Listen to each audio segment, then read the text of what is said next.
Hello and welcome to today's webinar, 7 Secrets of Mobile App Integration for Oracle E-Business Suite. My name is Glenn Johnson. I'm a Senior Vice President here with Magic Software Enterprises Americas, and I'm joined today by Mark Steinberg, who's Director of Technical Services here at Magic Software. Welcome, Mark. Welcome, Glenn. Thank you. Great. I see how fast you could hit the mute button there. That was pretty good. The unmute button.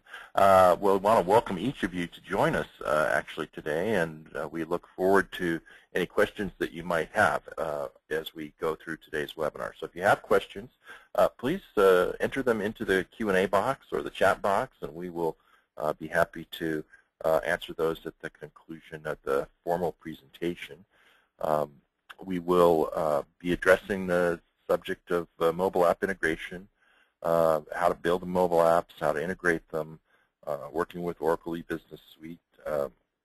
Actually have a bonus secret here that we'll be sharing as well. You can probably imagine what that one would be, but we will go ahead and begin right directly into the subject so that we can make sure to have time for your questions at the end. There are 7 challenges that I think we often deal with, 8 challenges with the bonus. First being, how do I connect to Oracle E-Business Suite? How do I authenticate users in the mobile environment? Is our data secure when moving to and from the mobile device? How do I integrate so many diverse APIs and systems? What happens if the mobile device goes offline? How do I handle requests from large numbers of clients? How can mobile apps access enterprise data? And will I have to learn several new programming languages in order to deal with all of the various mobile environments? And these are all legitimate questions and challenges that face IT departments. And when you're running Oracle E-Business Suite in your environment, these are all relevant concerns for organizations that are increasingly being asked to create mobile apps and make mobile apps available that have access to enterprise data and business processes. And those enterprise business processes are typically run in many organizations using Oracle E-Business Suite and various financial modules and others. And the data that is there, of course, is very sensitive, mission critical. Often is transacted in very high volumes, and so all of these kinds of questions and challenges are quite relevant. So we want to get right into them. In terms of how do we integrate with Oracle E-Business Suite? Obviously, E-Business Suite has gateways. It has APIs, if you will, that allow you to integrate. The Oracle SOA gateway, the Oracle XML gateway, the Oracle e-commerce gateway are all examples, and also, of course, the Oracle Workflow API. Any of these can be used depending upon the circumstances to enable information into and out of Oracle E-Business Suite. However, none of them resolve the differences that exist between Oracle E-Business Suite and your third-party applications that you might be bringing the information from or sending the information to, or, for example, to your mobile app, which has been written. Those differences, are something that need to be intermediated through some type of integration middleware. And, of course, that's a big part of what we'll be talking about when we're talking about integrating mobile apps is the middleware approach that's used there. The options in terms of mobile for Oracle E-Business Suite should probably be mentioned at this point because we don't want to imply that there aren't some things out there already available directly from Oracle. Of course there are. You can run the entire application on an iPad, Android tablet, but the application doesn't run on iPhones and Android smartphones. Now, there are some people who want to do that, but that's usually the exception. There aren't very many people who say, yeah, I just want to be able to run it on my tablet. The majority of users of ERP systems, including Oracle E-Business Suite, are typically using it at the office most of the time. When they're in a mobile mode, they want to do just a specific business function, and they don't want the entire application. And you certainly wouldn't want to do things like give access to your ERP system to your entire sales team, for example, just in order to enter an order while they're on the road. It clearly would be kind of an overkill. So there are some very specific purpose apps that Oracle does provide for that very reason, because you don't want to have mobile apps that just do everything. And so those, however, are basically for viewing information, or in a couple of instances, some very specific business functions and purposes.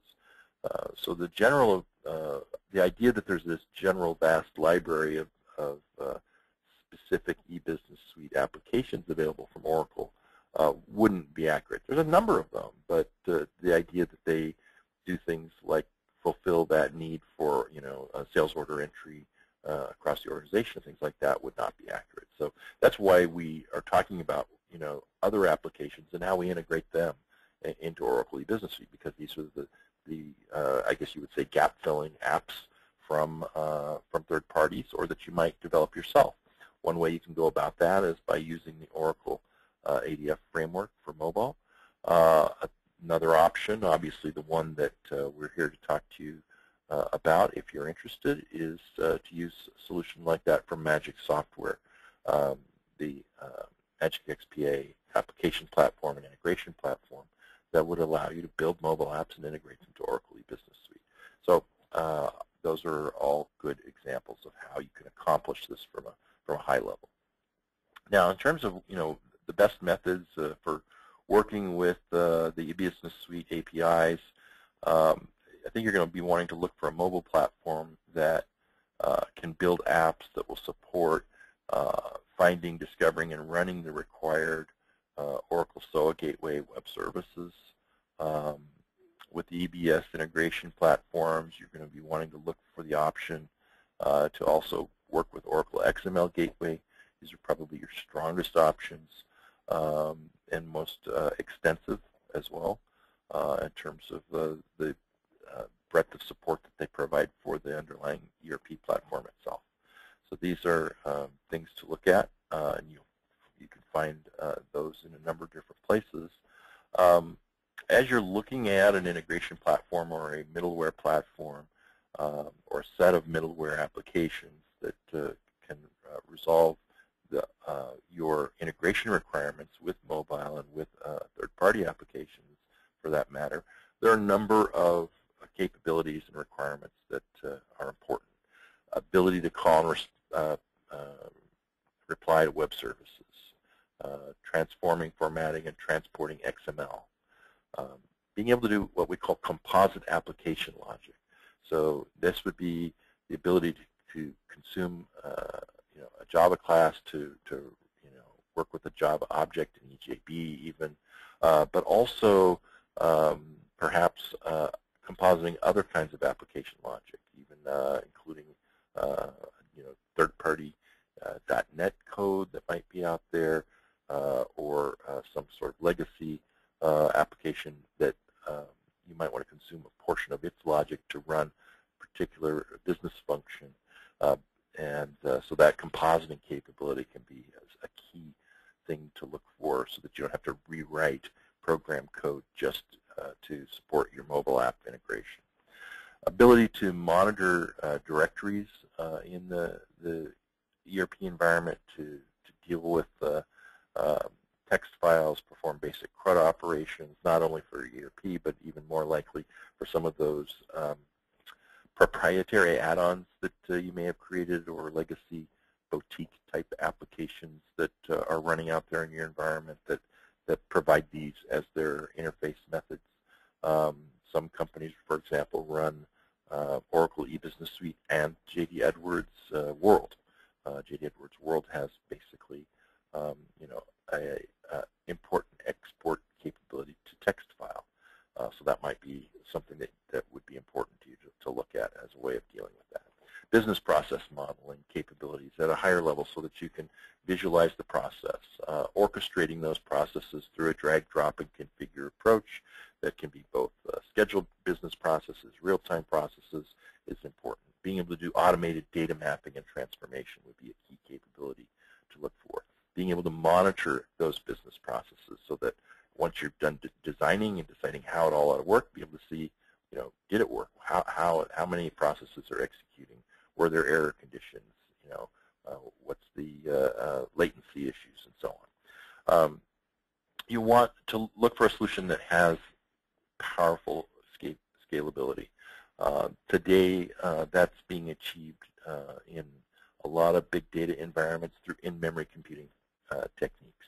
Does your middleware platform have end-to-end in-memory computing capabilities? Is that extended into the way that your application platform is delivering mobile devices? Those are all good questions to ask. SOA compliance, in terms of taking an approach that is SOA compliant, service orientation is a key thing to look for. And then obviously support for multiple mobile environments and platforms, not just Apple and the iOS operating system, but also support for Android, even BlackBerry, Windows, and so forth. You're particularly obligated to do this in business-to-consumer types of environments, or when you're dealing with trading partners at a B2B level, this might be important. But even with business-to-employee applications, there's an increasing trend towards what's known as BYOD, where you have some users that use iPhones and some that use Android phones, and that's all great.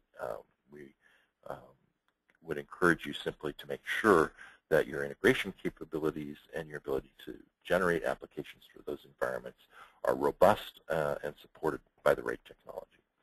So let's talk about that second area, which is identity management.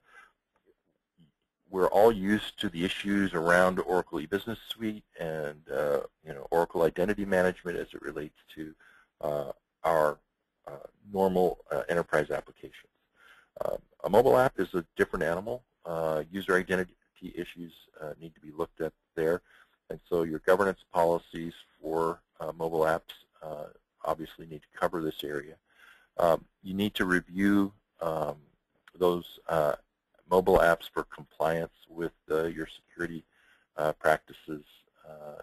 You might want to obviously use encrypted passwords, but you can also, with mobile devices, incorporate some other approaches as well, like location validation, sometimes referred to as geofencing.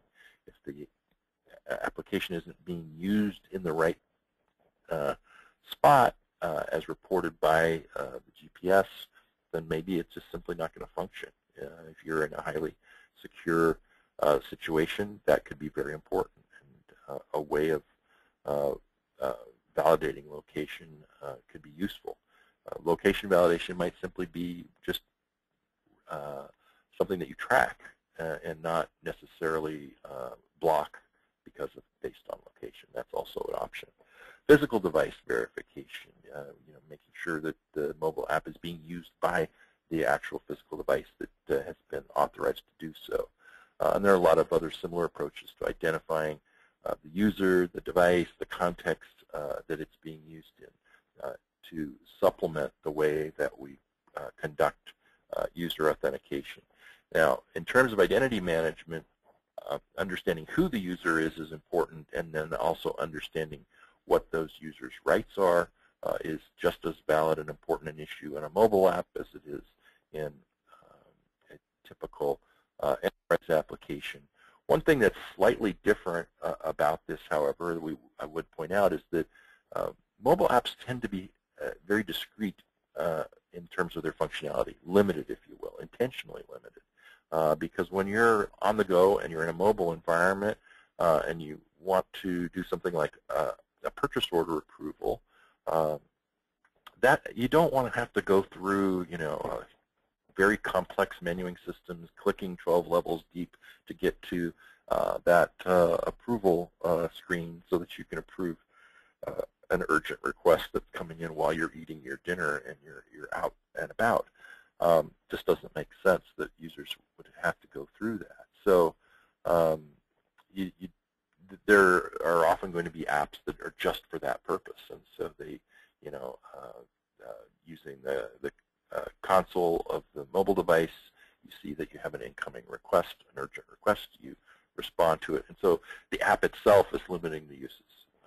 However, having said that, there are still going to be apps that, depending upon who is using it and perhaps even where they are using it at that particular time, the user rights may vary. The user rights might also need to vary based on whether they are online or offline at the particular moment that they're using the application. There's definitely some logic behind that as well. Now, what we mean by that is if the user has lost communication with the server because of bad cell signals or whatever the reason might be, then perhaps the things that they're allowed to do in that mode are different than what they're allowed to do when they're online. Not only from what's possible when you're online or offline, because there are certainly at some point some limitations, but more importantly because of the security spectrum that being offline raises.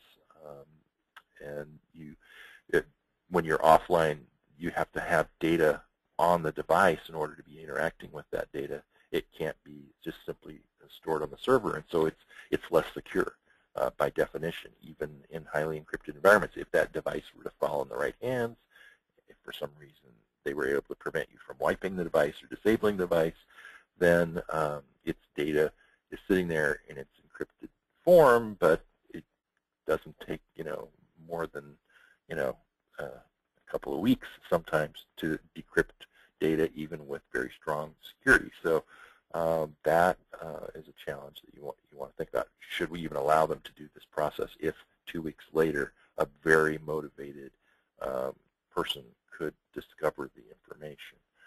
Things of that nature. And so user rights considerations are an important part of the whole area of identity management, user rights.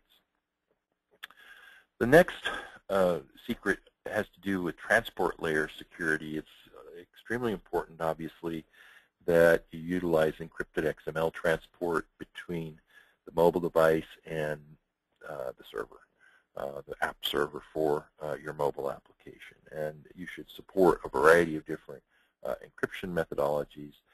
Data stored on the device should be encrypted. Data stored on the server can be encrypted. And in its movement in between the two, encryption and decryption protocols should be followed as well. And look for, obviously, for platforms and technologies that fully support these kinds of security measures. You're also going to want a very robust component library, one that allows you to not only work with Oracle e-Business Suite, but also has pre-built adapters and resources for a variety of other environments, other Oracle products, such as Oracle Agile PLM, Oracle Transportation Management, Oracle Commerce, and so on, but also with third-party applications that you may have in your environment. Those could be cloud-based applications like Salesforce.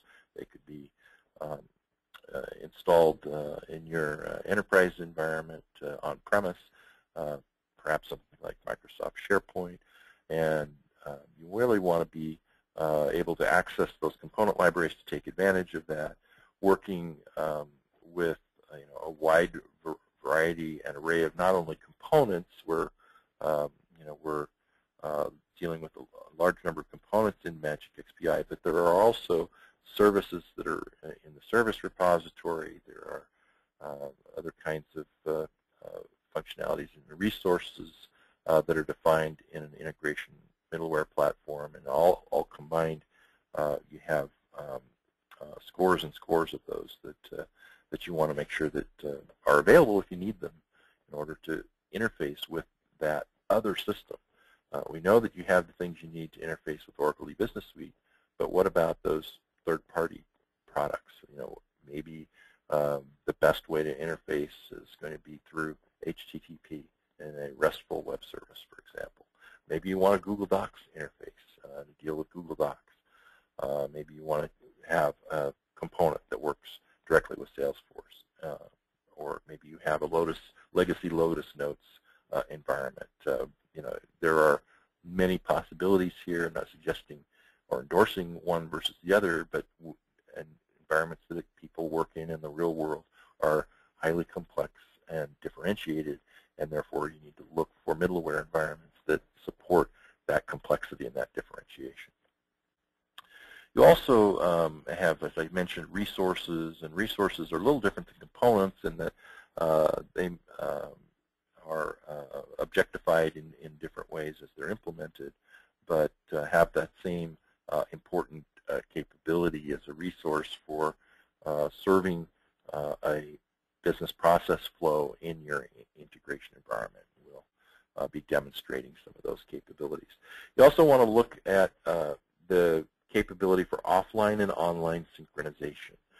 Traditional web applications require a network connection, right? But although HTML5 has some options for offline web applications using client-side storage and so on, they're clearly limited by browser capabilities, and there are security issues involved there. So for this reason, it's really important to look at a way to have an always-on mobile app that is a native mobile app. Offline programming is going to require you to overcome some of the limitations that are imposed by the challenge and constraints of working without a server connection. We've already discussed some of those. Our technology, the Magic XPA application platform, is an example of an application platform that allows you to create apps that store a subset of the relevant server data at the moment that the programmer says that it should be stored, or client-only data locally on the client, so that when you lose that connectivity, when you go into offline mode, then you can work with your application in offline mode. Now, obviously, at some point, you've got to have a live connection, that startup sync, in order to get the data there from the server, if the data is in fact coming from the server. You also, in offline mode, want to be able to deal with the issue of user authentication uniquely, and so that as you go offline, you authenticate the user again. As you come back online, you re-authenticate the user to the server. And issues like this need to be thought through. Local resources, and as we said, storing and syncing them when communications are reestablished. That master-to-master synchronization model is most likely going to be what you use, because there are other users that are probably using the same application on the same server at the same time and may have made changes, and you cannot necessarily consider any one user more of a master record than the other. So the business logic is probably going to be master-to-master, but there are other approaches, obviously, depending upon your business circumstance. And you also need to look at the question of metadata synchronization for offline apps, which basically references more the app itself and its capabilities, so that when communication is restored, the app may update, for example, to a later version of the app based on your business rules and what you've done in terms of your programming. Next area we talked about, one of the important secrets, is this whole idea of request brokering. There's so much information that is transferred back and forth between your enterprise environment and those mobile apps that in environments where there are large numbers of users, the ability to handle the big data issue that is a part of that high number of connections and high amount of data that needs to be shared in and out of the server can create some real bottlenecks. And so the way of dealing with that that a lot of people are talking about today is in-memory computing. At Magic Software, in-memory computing is not new. It's been a part of our platform for a while now, but the capability for in-memory computing is based on an in-memory data grid. The brokering or the messaging that's taking place in the integration platform that we provide uses elastic partitioning and user spaces as an in-memory data grid. It does mirror service, and there are three principles that I'd like to address related to that, which is the idea of co-location right behind, and the result being dynamic scaling. With co-location, you are able to allocate memory and processing in what we call a space, and that space, it exists in a grid, if you will. You want to visualize it, you can visualize it as a grid. And so you have dedicated areas of memory and processing that can handle incoming requests for work, for integration processes to be executed. And by having that grid available, you achieve the scalability because you can have multiple simultaneous incoming requests being handled and their results being served back to the requesters.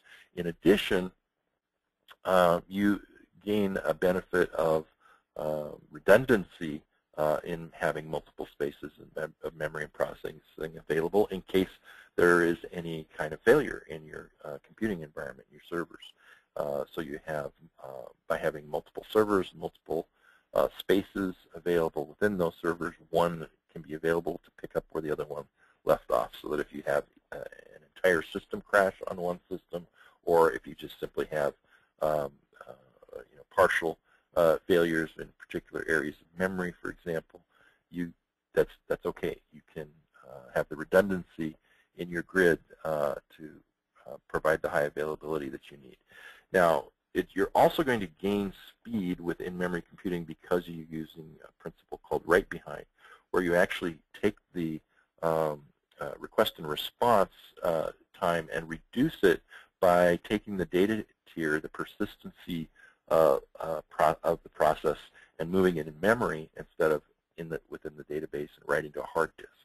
And so your response time is compressed so that you have a faster response coming back to the requester, and that faster response coming back to the requester means that you not only have parallel processes taking place, but all of those parallel processes are executing in a shorter amount of time, and the result is just really rapid, accelerated processing based on the fact that you're in memory. And in memory is so much faster than writing to the hard disk that persistency can happen after the fact, because you have reliability now in memory that you wouldn't have had even a few years ago. The reliability being attributable, A, to enhancements in the types of memory that are being used and the actual physical reliability of that memory, but also to the approach being taken, which is one of redundancy, so that you can eliminate that concern because you have essentially failover environments that are immediately executable.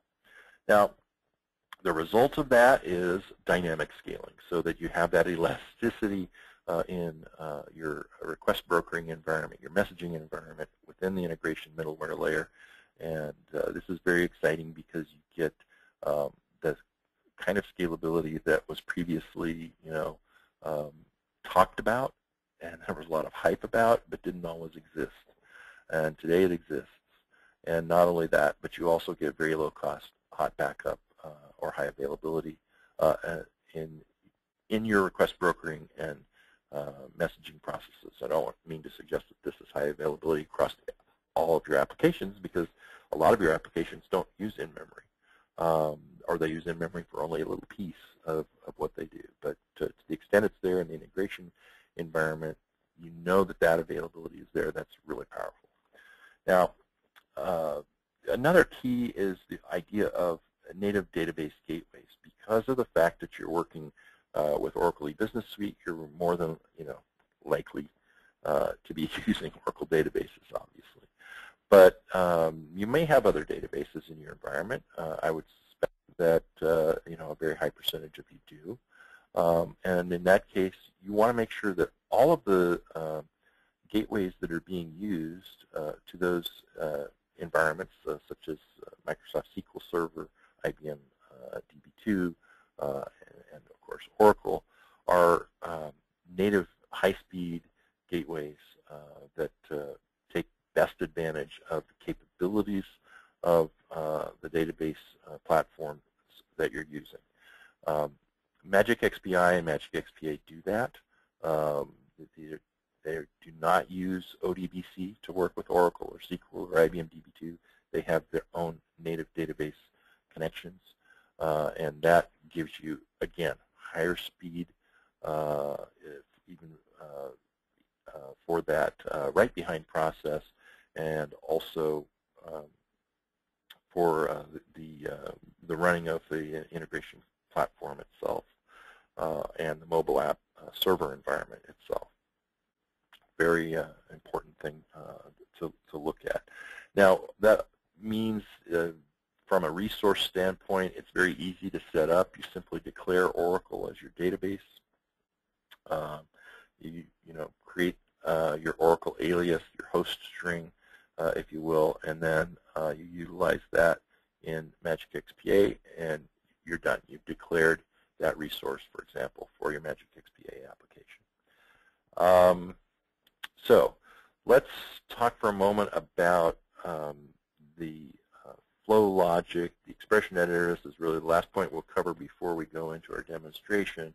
And we just wanted to point out that the importance of having the availability of integration logic that works at a high level in your integration flows, that it gives you capability for controlling the business process logic, controlling and executing that, but also that availability of an expression editor or logical expressions that don't require you to learn a bunch of new programming languages. And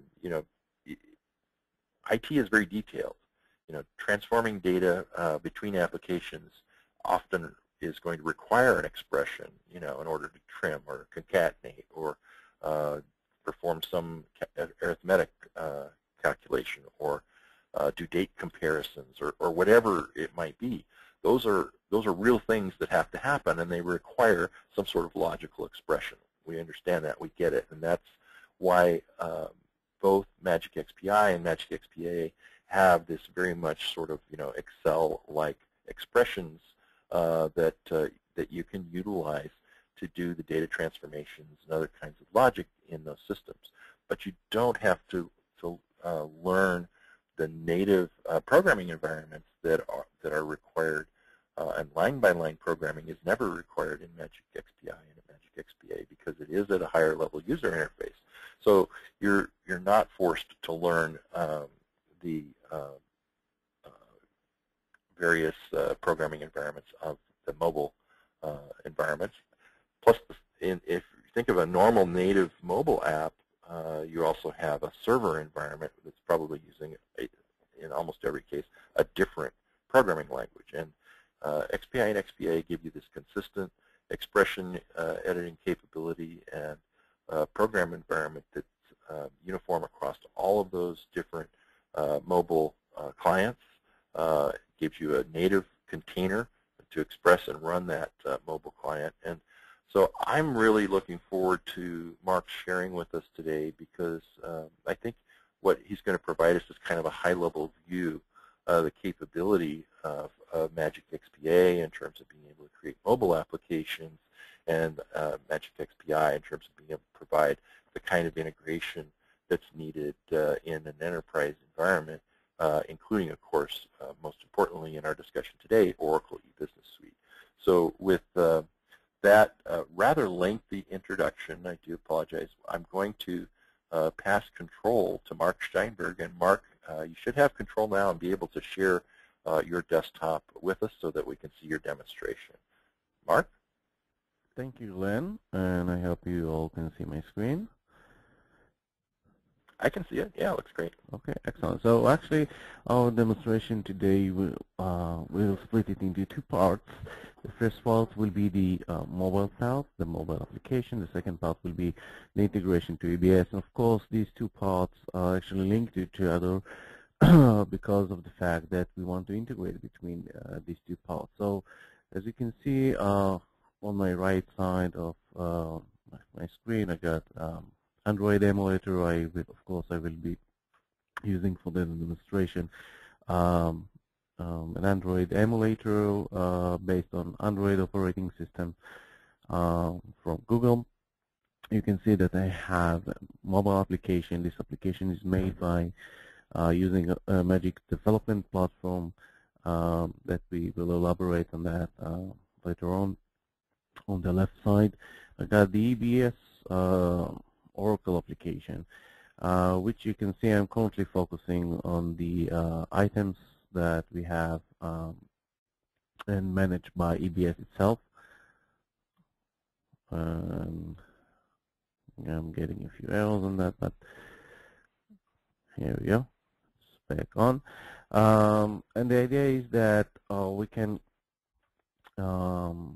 link information that we collect, as you mentioned earlier, Glenn. We can collect in an offline mode on the mobile device, and when we come back to an online state, we can integrate the changes that we made in mobile application into an enterprise system. In that case, we will focus on the EBS on the other side. Of course, for the integration part, we will need some kind of connected gateway in order to create the integration, because we cannot stay offline all time. So this is the EBS part, and this is the mobile part. And I will start with the mobile part. So let me remove the EBS part. And you can see on the mobile part, it's all native application created by Magic Development Platform. And in here, we have also an option to create some data on the fly. It can be an offline data, it can be an online data, and then submit it to a system that any enterprise system that will be use our integration product, Magic XPI. And I want to go through the steps of how to create such mobile application using Magic XPA, the development platform, and see how we create the integration part on the EBS. And of course, at the end, I want to link between these two operations because that's the purpose of this demonstration. So let me show you how it is easy, how much it's easy to develop a mobile app with using Magic XPA development platform. So first of all, this is how it looks like, the development itself. And the idea is that it's based on event-driven mechanism. Our development is split into 3 layers. We have the data definition layer, then we have the operations, the operation itself. What we want to do, actually, it's called like the code behind the scene. And in here we can decide exactly how to react to specific operation that being made either by a user or by either business rule that was defined in the system. And at the end, we also have the GUI designer form, in which we can actually design what we want to display to our end customer, and of course create event-driven mechanism on that screen. So the rule on that specific layer is that what you see is what you get. You can see that you saw the same display on my mobile app, and that's exactly what I have designed. So the idea is that what you design is the exact thing that you will see on your mobile device. Now, Glenn mentioned also the synchronization between an offline and online application, and this can be made by simply using Magic XPA functions that will help you to take specific data source and just sync it back to the server or to another system. And one of the things that Glenn also showed earlier is the easy way of Magic XPA to connect to specific databases. And you can see in here that you just need a table definition, and it's done very easily, like in minutes, just to connect and have data that extracted from a specific database. And sorry, and you can see in here the data is extracted just according as the data table is structured on the database itself. Okay, and of course, our development platform can have native gateways to all the major relational database and ISAM databases exist outside. And of course, if there are specific database that we don't have a native one, we also have a native connection to use of DBC, which can connect to any database that supports ODBC. So that's practically the development of the mobile app. And I actually want to switch to the integration part, in which I want to display the integration part, for instance, of collecting information of new items that needs to be integrated into EBS. A scenario that can happen usually like in a warehouse or a store that you have new items coming in, or we decided to, instead of selling like a single part, split it into the parts and sell the parts separately, and then you got actually item with sub-items. And in this type of scenarios, you want to integrate the change into EBS. Maybe the change can be done also using a mobile app that scans it for a new item, and you want to reflect it to the EBS system.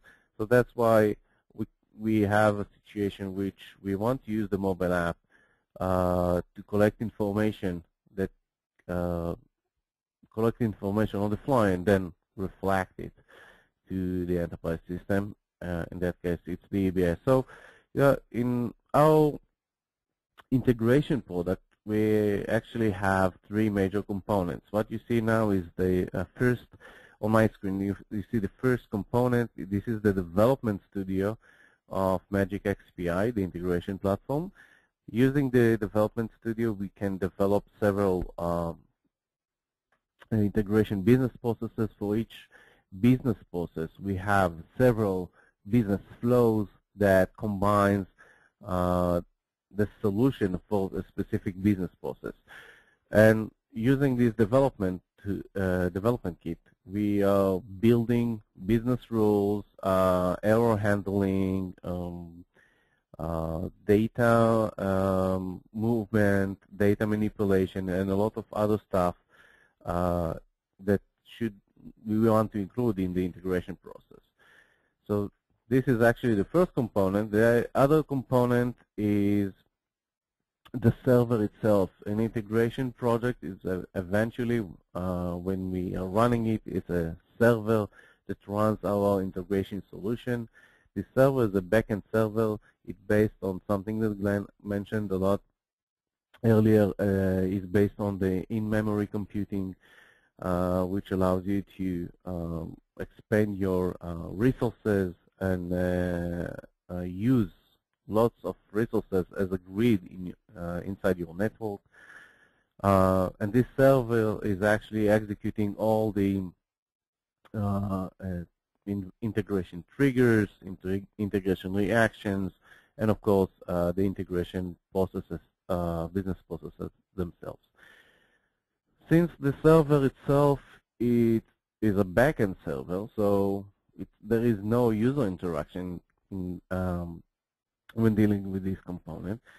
So in order to monitor or to see or to observe, even react in a very basic reaction options that we have the third component, which is the monitor. The Magic XPI monitor allows you to view the server operations, as you can see right now. It's logging the server operation, it's logging the exact business process that's being executed, the business flow that's being executed. What's the status of the execution part? You can also attach additional information. And of course, you can also see like a specific errors that can come up during the execution itself. Keep in mind that the server, integration server, is a server that's supposed to run 24/7. So in some cases there are like systems that went down, something is not working, something is broken. You want to know, you want your managers or IT guys to know about it and react accordingly. So you can also search for or create business rules for error handling. So this is practically the monitor itself. Of course, you can monitor several integration projects at the same time. Okay, it's not restricted to a single server, integration server. It monitors all the servers exist on specific network. So back to our EBS, we want to reflect, as I told you earlier, some data that was collected from a mobile app into EBS. In that case, we will need something to invoke our integration process. We have all kinds of ways that we can invoke an integration process. It can be an direct invocation by user interaction by sending a request through the web. It can be invocation because of a timer trigger. It can be an invocation because, for instance, we have here a directory scanner that actually an appearance of a new file in a specific location will trigger up the entire integration process. In the flow that describes the process that you see, there is an integration that invokes through using a directory scanner, which waits for a specific file to come in, a specific file with items, of course. We have a validation process to check that. And once the file arrives, we are actually stripping the information, extracting the information from the file. And you can see that we have a specific business process for EBS that create items and create parts and subparts and eventually create items. And of course, at the end, we also want to acknowledge the end user or the third part system about whether the integration was successful or not. So we also have an information that we are keeping back. In order to submit it back to the end user or to the system, so we can interact back. Interact back a specific result. So the third party or the other side will acknowledge it and, of course, react accordingly. So this is the integration tool, and of course, we can have, like in our integration process, we can have also, as Glenn mentioned, two different components. For instance, I want to integrate it to EBS, and then for SAP or JDE, it's our integration tool is based upon putting a component step and just configure it and just configure it and set the information in it. One of the things that you can see in here is our mapping component, which allows you to map information that comes from database for that matter and into a specific variable. But the idea is that you can map information from one source to a specific one type of source to a specific destination. It's one-to-many relationship, so you can map several information to one side. You can also have a native component for that you can integrate directly with its native objects. For an instance, business functions in JD, or in SAP, it's business objects. You've got also Salesforce and so on, and create actually an integration between all kinds of systems as an invocation of a specific change that was happening in the environment. So now let's see how I actually connect between the mobile app and the integration part. And the idea is that at the end, I need to create some invocation, as I mentioned, inside our integration platform. And I mentioned all kinds of ways to invoke in the integration process. So if I will go back to my development platform for the mobile app, you can actually see that this mobile app is preparing a web request, and you can see it right here. Okay, for instance, this web request handles contacts that can be submitted to the integration server. Okay, and the integration server will collect this information and, of course, will reflect it to the system that you want to integrate this information to. Now, this information can be manipulated, of course, in the throughout the process. But the idea is that I'm creating a web request to a specific server that should integrate, create the integration, sorry. And then, of course, it's a very simple operation using an internal function of our development platform. You can see that I'm posting this specific request using ISAPI protocol supported by our development platform. And once doing that, I'm actually going to invoke a specific reaction from my integration server.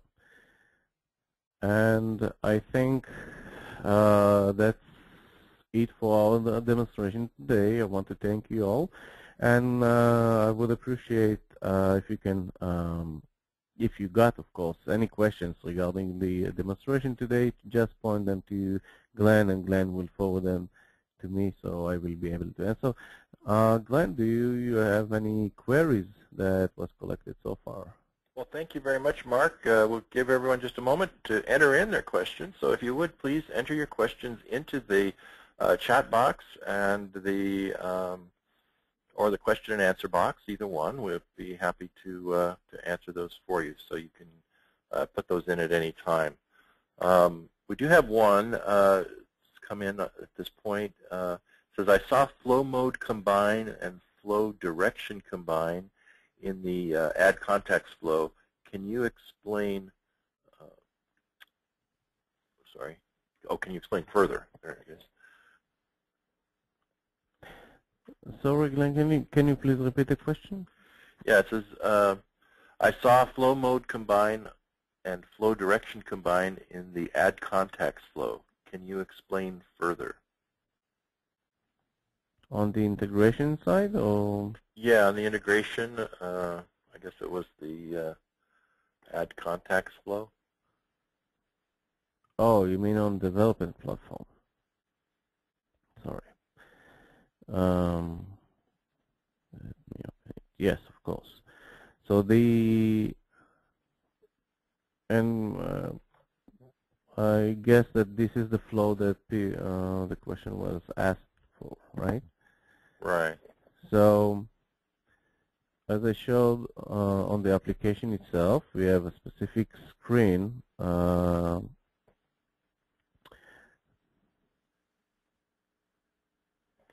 that will look like that, okay? And sorry, will look actually like this.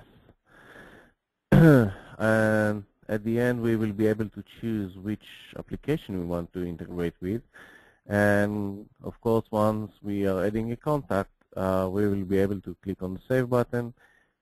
This Save button, if I will have to go through the logic, will actually create a web request from the information that we input on the mobile application. And once doing that, this request will be submitted to an integration server address in order to invoke the entire process of adding a contact to a specific enterprise system. And of course, at the end, we also want to save this contact on our device for future reference. And I hope that answers the question. Okay, great. Thank you very much. Next one is, how is the size of the XML between the server and the client managed? The size of the XML, at the end, first of all, when working between mobile application and a server, it's one of the consideration is performance. We don't want to let the user submit a huge XML and then wait till the XML will be parsed, transferred to some place, and then return some kind of result back to the mobile user. Usually in the mobile industry, all the applications are built on a rapid reaction. That means that in order to maintain such behavior, I need to reconsider and, of course, analyze all of my processes and actually consider to cut the information that I'm going to send or integrate into small pieces. So I will have a very rapid reaction of my mobile application, and I will not have to wait for a huge XML to go through the mobile to the server and of course wait for the server to react on something. So this is part of the considerations and things that you will need to analyze just before starting to creating a mobile app by yourself. Okay, great. Thanks, Mark. And next question is, can you show this demonstration at our local users group? Well, first of all, thanks for the question. That's nice. That can be arranged. I probably would be best to contact me for that. So if you have a request for your local user group, go ahead and send that to gjohnson@magicsoftware.com, and we'll definitely take a look at what's possible there. So we appreciate that request. Let's see if there's any other questions coming in. I don't see any other at this point, Mark, so thank you very much for your demonstration today, Mark. Thank you, Glenn, for having me today. And thanks to all of you for joining us. We look forward to seeing you again on another Magic Software webinar. In the meantime, if you have any questions about today's presentation, please, you can send an email to info@magicsoftware.com, or you can give us a call at 949-250-1718, extension 259. If you're outside the U.S., of course, you can find local offices listed on the website at magicsoftware.com. Thanks for joining us, and we look forward to seeing you again soon.